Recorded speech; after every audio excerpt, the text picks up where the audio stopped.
अस्सलाम वालेकुम, welcome back another vlog of let's make house a home. I hope आप लोग बिल्कुल ठीक हैं। अल्हम्दुलिल्लाह हम लोग भी बिल्कुल ठीक हैं। सुबह हो गई थी तो और यहाँ पे मेरे बेटे सो रहे थे तो मैंने उनको डिस्टर्ब करना ज़रूरी नहीं समझा तो मैंने व्लॉगिंग स्टार्ट कर दी। उनको पता नहीं था। बहरहाल हस्बैंड मेरे थे नहीं घर पे और ये मेरे घर की हालत हो गई थी। पूरी रात से सुबह तक का जो होता है, शाम से जो चीज़ें इधर उधर होना शुरू होती हैं फिर सुबह इस हाल में मिलती हैं आपको। तो yes, this was the worst condition of my house. इतनी बुरी हाल था घर का। और ये किचन का हाल हो रहा था। सुबह के नाश्ते के चाय के बर्तन और टैबलेट्स और ये सब चीज़ें। ये मेरा बेडरूम था, थोड़ा वाइंड अप कर लिया था मैंने उसको। और ये मेरा किचन था जो गंदा हो रहा था। मगर मैं आपको ऑनेस्टली बताऊं, बर्तन धोना मेरी हॉबी है। मुझे बहुत पसंद है बर्तन धोना। मतलब गंदे बर्तन हो और मैं हूँ, मुझे छोड़ दो, बस बर्तन धोती रहो। तो मुझे बहुत मज़ा आता है बर्तन धोने में, बस बॉटल फिल करने में मज़ा नहीं आता। तो चलें, लेट्स गेट स्टार्टेड। काम शुरू करते हैं घर का।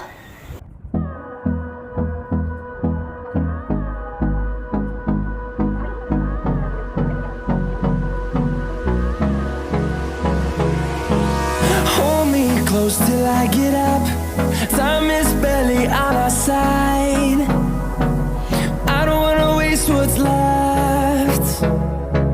The storms we chase are leading us, and love is all we'll ever trust. Yeah, no, I don't wanna waste what's left.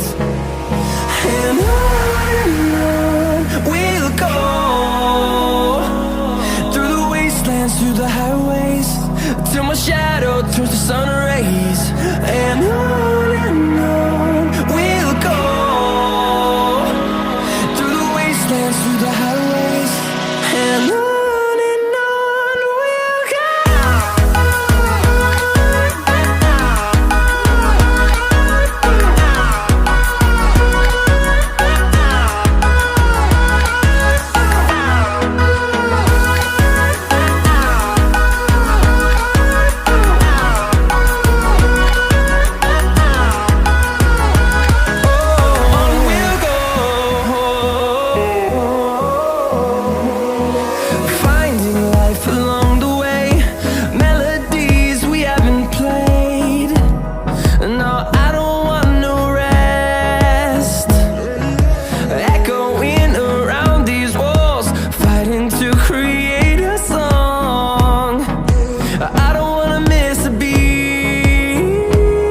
और ये कुछ मज़ेदार किस्म की ट्रीट थी। काम करने के बाद जैसी मैं फ्री हुई तो मुझे टन टन वाले की आवाज़ आई और मैंने कहा क्यों ना कुछ बचपन की यादें ताज़ा की जाएं। तो फिर मैंने इनसे कहा भी कि मुझे ये चॉकलेट जो डाल के देते हैं वो मज़े का ही लगा। उसके बाद ये बहुत सारा खोपरा लगा के देते हैं ना, और ये जितनी बड़ी कुल्फ़ी होगी ना वो इतना मज़े का लगता है। तो आई हैव एंजॉयड दैट। आज मैंने रात का खाना दोपहर में ही बना लिया था क्योंकि दोपहर पे अमूमन हम लेफ़्ट ओवर ही यूज़ करते हैं रात का। तो आज मैंने दोपहर में मैंने कहा रात के लिए भिंडी बना लेती हूँ। मैंने हाफ़ के जी लेडी फिंगर ले ली थी, भिंडी ले ली थी हाफ़ के जी, और उसमें मैं तकरीबन प्याज डाल दी थी मीडियम साइज़ की, 1.5 प्याज थी और 2 टमाटर थे। बहुत सिंपल सी रेसिपी है, बहुत मज़े की बनती है, झटपट बन भी जाती है और कोई बिला वजह का फैलावा भी नहीं होता। और जिस वक्त काम बहुत ज़्यादा हो ना तो उस वक्त इस तरह की चीज़ें ज़्यादा प्रेफरेबल रहती हैं, खा भी ली जाती हैं इजीली और बहुत ज़्यादा मैस भी नहीं होता। तो बस मैंने तेल गरम कर लिया था और इसमें मैं प्याज डाल दूँगी। प्याज को मैं थोड़ा सा गोल्डन फ्राई कर लूँगी।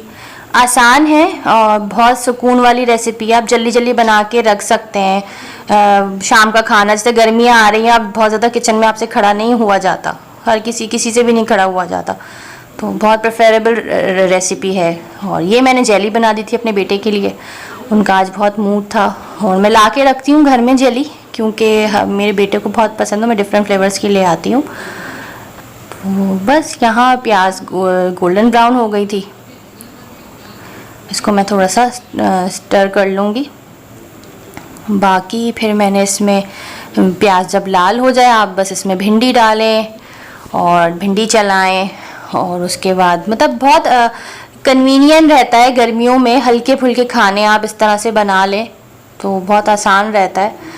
तो मैं ज़्यादा प्रेफर करती हूँ, मेरे हस्बैंड को भी यही है कि ज़्यादा गर्मियों में हम लोग की कोशिश होती है कि हम वेजिटेबल्स का ज़्यादा यूज़ रखें, तो ये हेल्थी भी रहता है और डाइजेस्ट होने में भी प्रॉब्लम नहीं होती है ना, जलन सी एसिडिटी वगैरह बहुत रहती है।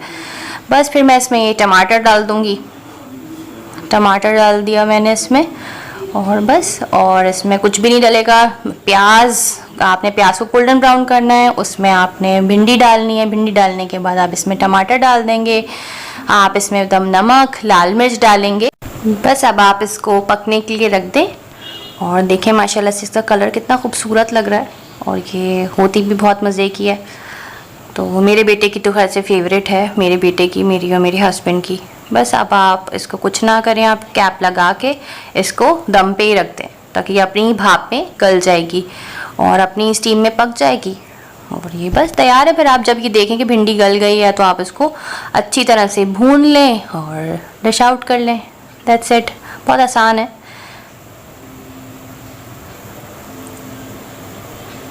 और यहाँ मैंने रोटियां पका दी थी।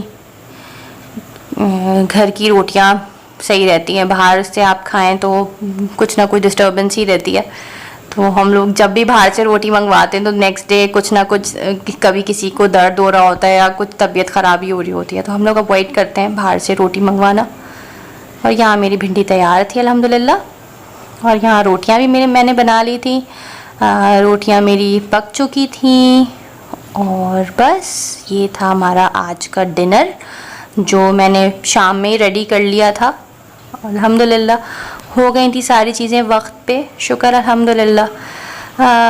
अल्लाह का शुक्र अदा करते रहना चाहिए हर वक्त, अल्लाह से मदद मांगते रहना चाहिए, अल्लाह को याद करते रहना चाहिए, तो अल्लाह ताला हमारे लिए आसानियाँ भी वैसी करते हैं। ये मेरा अपना पर्सनल एक्सपीरियंस है कि अगर जब हम अल्लाह को याद करते हैं और हम अल्लाह से मदद मांगते हैं तो अल्लाह ताला हमारी मदद करते हैं। This home is filled with kisses, wagging tails, wet nose and love. तो यस, ये मेरे किचन का फाइनल लुक है। मुझे प्लांट्स बहुत पसंद है तो मैंने अपने किचन में भी चारों तरफ, दोनों तीनों तरफ प्लांट्स रखे हुए। और ये मेरा किचन साफ़ हो गया था, सारे काम से मैं फारिग हो गई थी। और ये वो जो दोपहर वाला गंदा किचन था माशाल्लाह से वो अब साफ़ हो गया था। तो किचन मेरा ऐसे ही रहता है, रात को सोने से पहले मैं अपने सारे किचन के बर्तन धो के साफ़ करके, अपने स्लेब वगैरह को, जो मेरा काउंटर है उसको मैं खूब अच्छी तरह क्लीन करके, जो सिंक है उसको साफ़ करके, मेरी आदत है मैं ऐसे ही करके, सो माइक्रोवेव को साफ़ करके, हर चीज़ करके फिर मैं ऐसे नहीं छोड़ती हूँ किचन को, क्योंकि मैंने ऐसा सुना है कि जिस किचन में रात के गंदे बर्तन होते हैं तो वहाँ पे रिस्क की तंगी होती है। What I have heard, I don't know, मगर ऐसा है। तो वो किचन साफ़ रखना चाहिए। और किचन से कभी कभी मैं यहाँ से टीवी भी खड़े होकर देख रही होती हूँ। सो यस, मैं एंजॉय कर रही होती हूँ अपने किचन को। यहाँ हम लोग आ गए थे, मैं और हसन, हमारा गोलगप्पे खाने का मूड हो रहा था तो हम लोग यहाँ आ गए थे मीठी पूरी खाने के लिए। और साथ में हमने आइसक्रीम भी ऑर्डर की थी। मेरा फ्लेवर था टूटी फ्रूटी विद चॉकलेट और हसन ने ब्लूबेरी और चॉकलेट ऑर्डर किया था। तो ये था हमारा दिन गुजरा आज का। हमें अपनी दुआओं में याद रखिएगा, अपना बहुत ख्याल रखिएगा। अल्लाह हाफ़िज़।